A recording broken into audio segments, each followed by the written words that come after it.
Got the pen and the paper in your hand. Got the story going that you wanted to expand. We'll help you on your journey. Let us lend you a hand. Join the show. So let's write the book TV show. Grab your pen and paper and we're gonna let it flow. Talking about write the book TV. Join the show.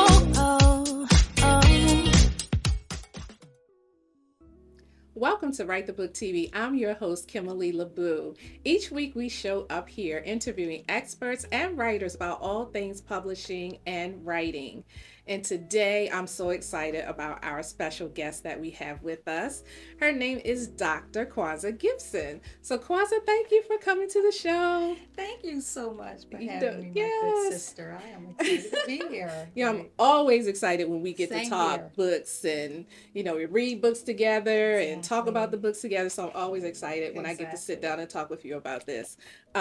You are a trusted friend and colleague out here in these literary streets for me, a sounding board, and just someone that I trust and really care about. And so I'm always honored to have you and to have you here. Is absolutely mutual. You already know. Thank you.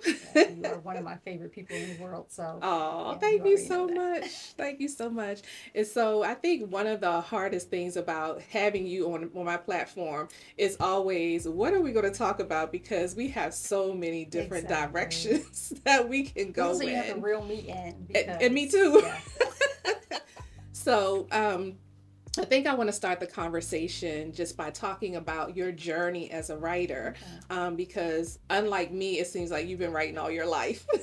Pretty much. And honestly, so I just want you to share with our audience your journey as a writer and how you got to, where you are now, and then we'll kind of backtrack a little. Okay. So I think I'll start probably my professional journey as a writer, because if I was to start, I've been writing since I was little. Yeah. I would write just anything, short stories. I was always super imaginative. So just playing, everything became a character to play with. Awesome. So I think my professional writing career started, I was in the military, got out of the military, and that's when I really was like, okay, I think I can want to get into writing. And so the first thing that I ever published was an article in Emerge magazine, which you guys may remember a really long time ago. Yeah. Dating myself. The gray hair is not doing it on its own. But it was a subsidiary of BET. And so I did an article. It got accepted. It got published. And I was like, okay, I have a chance at this thing. Because that was the first time I was ever paid to write. I got a $500 check, which was super exciting. Wow, nice. Just for an article. And then from that point, I just started, really focusing on writing, but then also trying to get representation, which was a big part of, I think, my early career. And I started writing No Greater Love, and I was trying to get an agent. At that time, you needed a literary agent. You had to go through all the steps, which was literary agent, what was it? The letters you had to send out.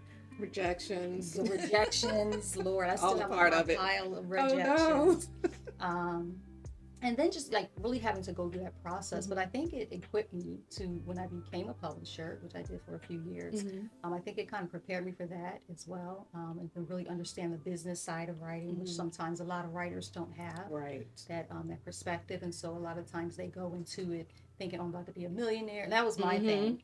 I literally was like, I'm going to get me a 5-book deal, and I'm going to be, that was my goal. And I literally had one of my passwords many years ago was 5-book deal. Oh, wow. That was my password. Yeah. And it was constantly putting that in front of me. And so when I got into publishing, No Greater Love was the first book that I wrote and published. And, needless to say, the publishing world had changed, the literary world had changed, and so it made publishing a lot easier. It made it easier to get your books on shelves, but obviously the more difficult part is the marketing part of it, kind of getting it in the hands of the readers. So the writing part very much comes natural, and that is, I would say, is my superpower. It is my energy. It is my breath. It is just everything for me, just writing. Awesome. So hopefully that's enough. There's so many ways that I can go with that story, but I think just in a nutshell, that's kind of how I got started. That's awesome. Yeah, you. I always jokingly say you're a real writer. Oh, Kwanza's a real writer. in the trenches. Like, Yes, yes. And so you wrote No Greater Love. I So did. so was that your first fiction? It was my Work? first fiction work published. Okay. So when I Okay. started, I had so many manuscripts, and still, when I started writing, my goal was to write for television, for film and television. Okay. And See, I didn't so- even know that. Yeah. Okay. So everything I wrote, I would write in manuscript format, but then I would also write in screenplay format as Oh, well. wow. So I have tons of manuals and materials that I've written in both formats, and that was all part of the journey as well. Just trying to get a speculative script, which is what you had to get in front of a producer, Right. television producer. One of the first speculative scripts I wrote was for Soul Food, Oh, wow. the TV series. Yeah. And I have a really funny story Okay. because it's like when you're in the trenches, you get really bold. And so back then you would have your a writer's guild, which was this big thick book, and you would Yeah. kind of go through it and find the publishers or the agents that represented your genre of writing, Yeah. whether it was manuscripts or film or whatever. And I remember I had like 40 Acres and a Mule, which was Spike Lee's Yep. company. I had Monday Production, I think, which was Denzel Washington's at the Okay. time. And one of my favorite people in writing, Miss Deborah Martin Chase, she was his producing partner at the time. And you guys may be familiar with her. I absolutely love her.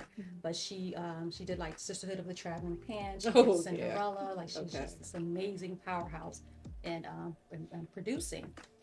And so, along that line of, production houses that I was reaching out to, trying to send speculative scripts to, I found out that Soul Food, after they did the movie, they were going into their Showtime series. Oh, And I was so excited. I wrote this whole script about, just trying to get into the world of those characters. And I reached out to, what was it?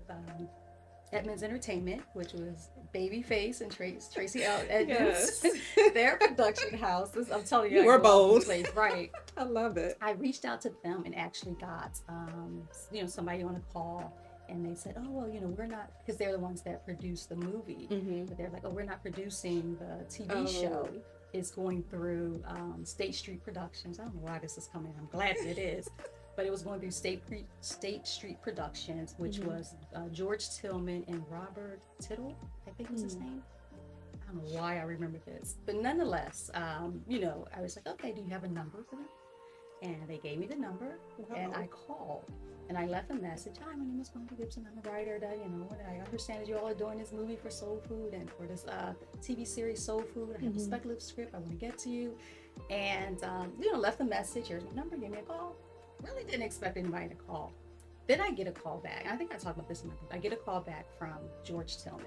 Oh, wow. And Okay. again, those were those moments where you're like, okay, like, I am connected in this. Like, I can get Right. connected, because sometimes when you have a dream of writing and producing and stuff like that, it can just feel like something that's a whole So other far world. out. Yeah. But then when you get these glimpses and people kind of bring you into that world, you're kind of like, okay, this can be real. And I had a very short but memorable conversation with George Tillman, who at the time, like, you're producing this whole series Right. for Showtime, and now you're on the phone with me, Nice. like, all the way here in Maryland. Like, it was just, but it was one of those moments where, he was like, "Yeah, we're already working with our writers. We've already identified our writers and all that stuff." He was like, "But definitely keep pushing." And, so it was like those kind of words that people would Encouraging. say to encourage you. But I was just like, listen, I was just on the phone with George Tillman. Like, you can't tell me nothing. Like, even though I'm not working with him, I just literally had a conversation. So, yeah. That's good. That's good. And so fiction and nonfiction, what's your favorite genre to write in? I knew you were going to say that. Did you? I did. And I was thinking about it, and it's so hard to say because all of it is different for me. I love fiction. I love fiction because it allows me to just explore like subjects and topics that I myself wouldn't necessarily have like those conversations. So you're talking, social political things. I probably wouldn't have that conversation in real life, Right. but I can have it through characters. True. Right? And I can explore different things through characters. So like in No Greater Love, one of the things that I explored was, religion dynamics. So one of the main characters is Christian, the other Right. character is Muslim. And so it was like the dynamics between those two religions and what that might look like in a relationship, and how you navigate that. So I like fiction for that reason, because it gives you a whole lot more freedom to just really create.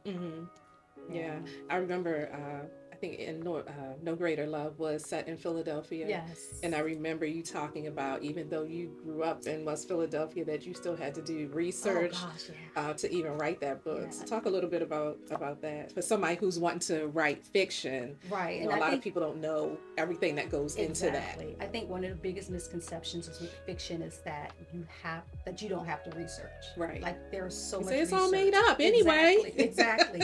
But there's so much research that goes into it, and mainly because you want like the characters to be as authentic as possible. And because I'm from Philadelphia, you know, that Philly always have a place in my heart. Right. So whenever I can write a story and set it in that space, you know, that's what I do. So, but at that point, I had been away from Philadelphia for so many years that a lot of the lingo, like I picked up a different kind of dialect. Like I didn't speak the same. And so, for example, I had went into the military, and we say restrooms, right? But in Philadelphia, it's bathroom. Oh. And so my editor, she was actually from Philadelphia, and she kind of caught that, and she said, "We don't say that. Say restroom." And I was like, "Thank you." So that's the importance of having like an editor who can really embody, I guess, the world that you're trying to create, and that they can kind of see where there are gaps or where there's something that doesn't really line up with the authenticity of a character. Right. But the research part was incredible, especially with No Greater Love. I was writing it from a male, main character, male perspective. Yeah. Which obviously I don't have that insight into men. Right. But taking the insight that I did have, and I would be thinking about, okay, what would Emmanuel do? Like, what would a man do in this situation? Yeah. And I would just ask men, like, well, what would you do if this happened? And they were like, research. Oh, exact research. More research. Right. So. But I think people would really not recognize how much research goes into writing nonfiction. Yeah. Fiction. A lot of times we know with nonfiction, there's obviously a lot of research there, but with fiction, there's just as much research. Yeah. Yeah. I found that out. I have a piece of fiction work that I've been trying to write for probably like 8 years. Yeah. I pick it up and it's like, okay, let me go back to nonfiction. I mean, even to the point, Kimberly, where I had like a map of Philadelphia. Wow. Because, the characters say, it's like, okay, they met in Philadelphia. They met at Temple University. What are some of the things around Temple University? Yeah. What would have been around there at the time? Right. So really trying to stay into that, the time that it was written. Yeah. What music was out, like what people were listening to. It was, a lot of fun, but definitely necessary. So how long did it take you to write No Greater Love? Oh gosh. So I wrote No Greater Love. She's laughing. Let me see. 3 months. Did you? I did. Okay. So funny story. Hopefully I got time to tell you this really quick story. I used to always like, I'm a writer. Especially when I got published on the article, girl. I was like, I'm a writer. And whenever I meet people, I was like, I'm a writer. And I remember a good friend of ours, a shared friend, Regina. Oh yeah, okay. She was a friend that she had was having a book. She had written a book, and she was doing like an author kind of meetup with people. And she's like, oh, she invited me, and I was like, oh yeah, I'd love to go. And it was Candace Dow. I don't know if I can say her name. Okay, yeah. But she was like, oh, I was like, I would love to go. So purchased the book, and the idea was that you'll read the book. It was like a book club, and the author would be there.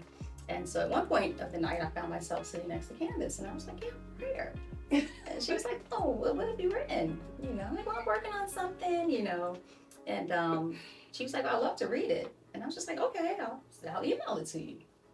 And I emailed, all I had was the first chapter. And I was just like, I'll just email you the first chapter. I don't want to overwhelm your input, And so I sent her the first chapter, and she was like, I love this. Do you have anything else?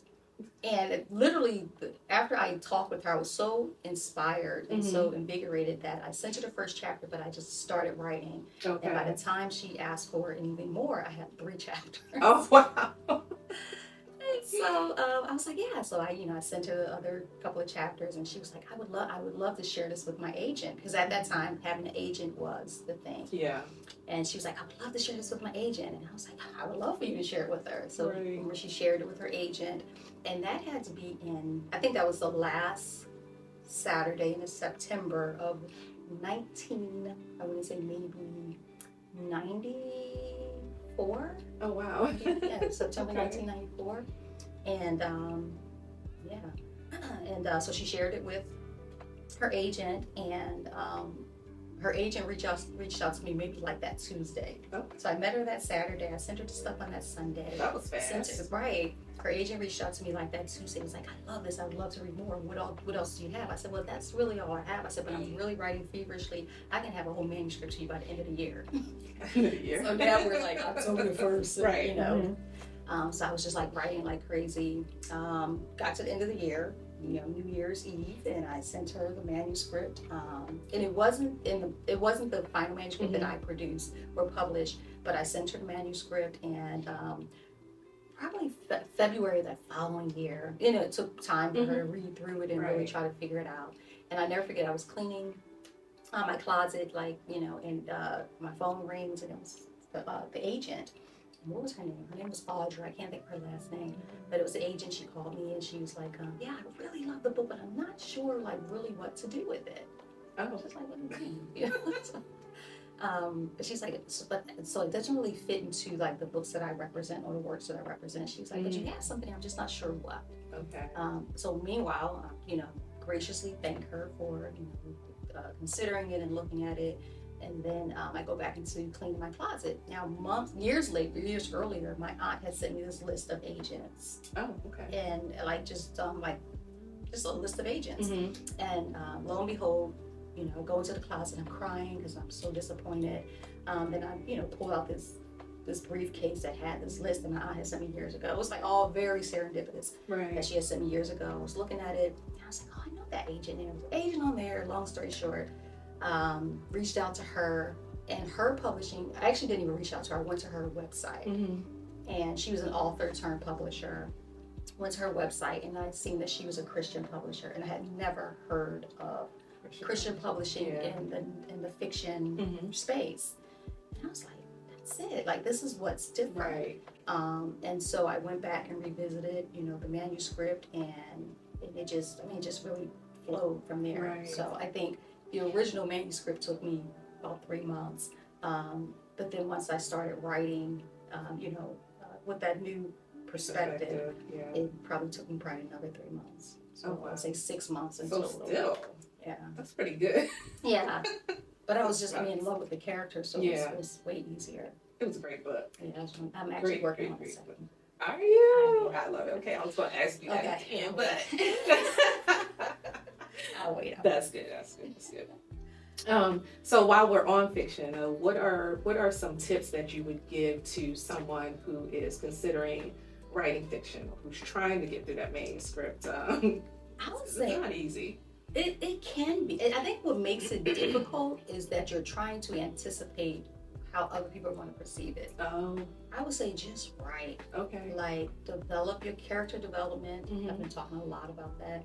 Develop your characters, buy into the characters that you've created, and then just let them take you where they're taking you. Yeah. And the people that receive it, like, you cannot anticipate how people are going to receive the characters that you've written. That's true. When I did No Greater Love, like, I fell in love with Emmanuel. Okay. I fell in love with Kay. Like, I fell in love with the characters. And so much so that it was like, this is who they are. And whoever can get with it is going to get with it. Like, and one of the most telling experiences for me, my uncle, who at the time had to be, you know, well into his 50s, you know, when I released No Greater Love.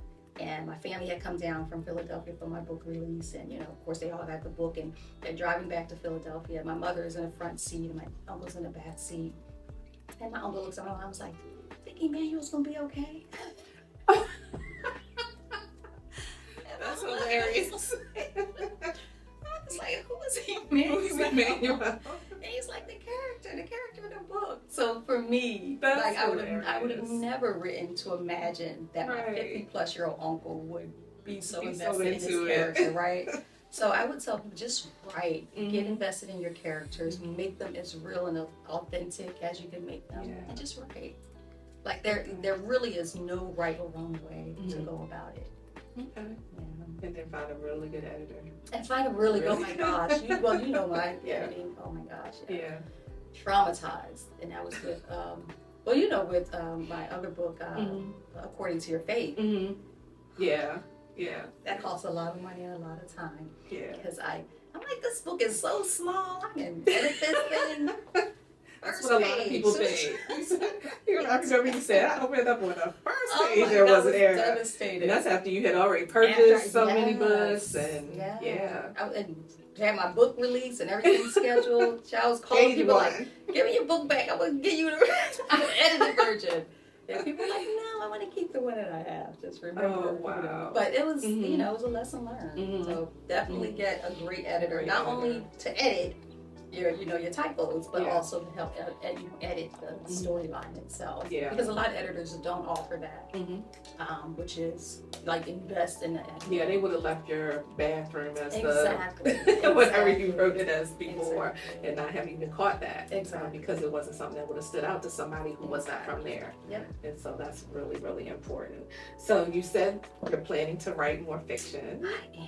So tell me a little bit about that. So I have like 4 other projects that I'm working on right now, and one of them is a follow-up to No Greater Love, because people have been asking for that for so long.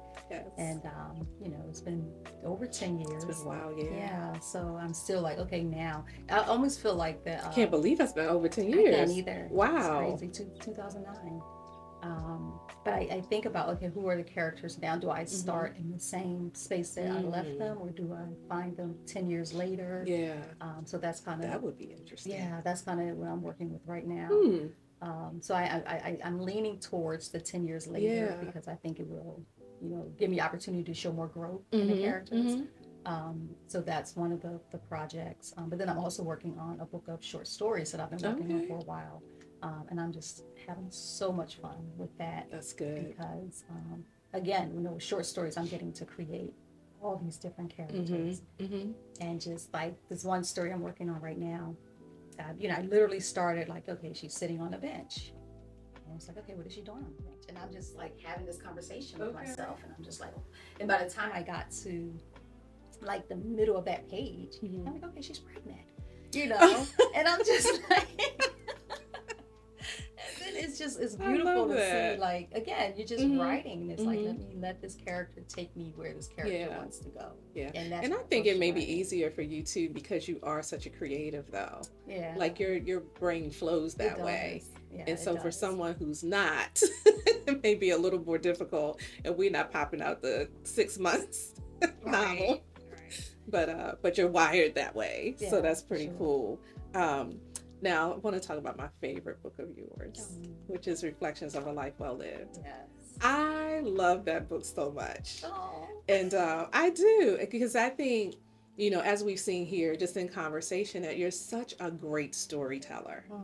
Like, you are a phenomenal storyteller. And I always, when I talk to anybody about your book, I always tell them that it just felt like I was having a conversation with you, that I was in conversation with you when I was reading, so I could hear your voice. I could hear you say, amen. Like this is Kwanza for real, this book. And I don't know that I had experienced a book written like that. Oh, wow. Like where it was just so you. And the way that you told the story, some of it almost seemed like fiction, but it was you telling a real story. And then I could like hear your laughter in the pages. Yeah. Like you're telling a story and I could just imagine you laughing at yourself telling the story. Right. Yep. So that book was so good. So what inspired you to write Reflections of a Life Well Lived? It felt like I was marking time. That's the only way to really explain it. I knew that, like, this book didn't, again, like most, it did not start off as Reflections of a Life Well Lived. It was girlfriend, like I was going to tie it back into girlfriend therapy in some kind of way. And I literally thought that I was going to just take some of the sermons or messages that I did over the years and just kind of package that up, and there's a book. But it just, it was obviously nothing like that. Yeah. But I realized that, like, I felt like God was shifting my life in a different direction, and that it was important to kind of mark, like, okay, So it's almost like ADBC kind of mindset. Okay. So it's like, okay, before this moment, before I shift, like document all that came before it. So that was a part of it. Then also a part of it was I would like my lineage, like my children's children to be able to kind of look back at that and like, oh, my great-great-grandmother Kwanza was, so that was a part of it as well. But then also I thought it was important to just say the names of the people that were important in my life and people that helped to shape me and, grow me up. Repping West Philly, Philadelphia, where I was raised and born and raised, as I was say. I want to sing that song. Right. And then just all the people that really just poured into me as a little girl growing up in the inner city, and to really just document their names, because there's so many people, like honestly, there's a quote that talks about how you will always live as long as people are saying your name. Yes. And so I just felt it was really important, like to talk about, Mr. Huff, who, was very, very old. He probably wasn't even that old when I was little. He probably was like 40, but he looked like he was like 90. Because, old back then was just different. Yeah, absolutely. We used to think 50 was old. Exactly. Right. 50. Exactly. But it felt important just to kind of mark, to say the names of those people. But I thought it was important also to kind of pull back the layers as well. Because I think a lot of people, they either know me as, Buffy from West Philadelphia, or Conwell from the military, or Kwanza from Girlfriend Therapy, or Ms. Gipson from they know me in all these different spaces, and this was an opportunity for me to just kind of say, okay, here's the whole of me, because what I knew that next shift is that I'm walking in the whole of me. And there's no longer that compartmentalized, and even though in the book I showed like very much compartmentalized. Even to the point where those chapters that talk about Buffy, Conwell, Faleka, Kwanza. But I knew that this next season was just going to be my whole self. And I thought that was important. So I think that's why, just honoring the people that poured into me, leaving a legacy, and then also marking time for where I've been, the preparation for where I was going. That was that in a nutshell, like that book. Thank you. This has been such a great conversation. Like I said, I always feel like it's not enough time, or there's a million more things that we could talk about. Exactly. So that just means you'll have to come back again. Okay. Yeah. Well, probably when I do the short stories out. I'm looking forward to that. I look forward to anything that you put out. I think you're a brilliant writer, and you're just such a gift to the world. So thank you so much for what you do. Thank you for what you do, and thank you so much for inviting me. It's been great. Yes, thank you. And so where can our viewers get in touch with you? How can they stay connected to you? Probably mainly on the Girlfriend Therapy platform. Probably mainly on the Girlfriend Therapy platform. You can just go girlfriendtherapy.org. All of my contact information is there. You can purchase books there. You can purchase Girlfriend Therapy, products there. And you can send me information. You can send me emails. You can give me a call. Everything is on that page. So if you need to get in touch with me, you can get in touch with me there. And to find out more about like some of the things that I'm working on as well, you can do that there. So girlfriendtherapy.org. Well, you are definitely someone that I would say that our viewing audience needs to stay connected to and follow and pay attention to, because you're a brilliant, brilliant writer. And so thank you so much to our viewing audience for joining us for another segment of Write the Book TV. Remember, if you're someone who's thinking about writing a book, or you know someone else who should write a book, just go on over to www.writethebooktv.com and connect with us there. We'll see you next week.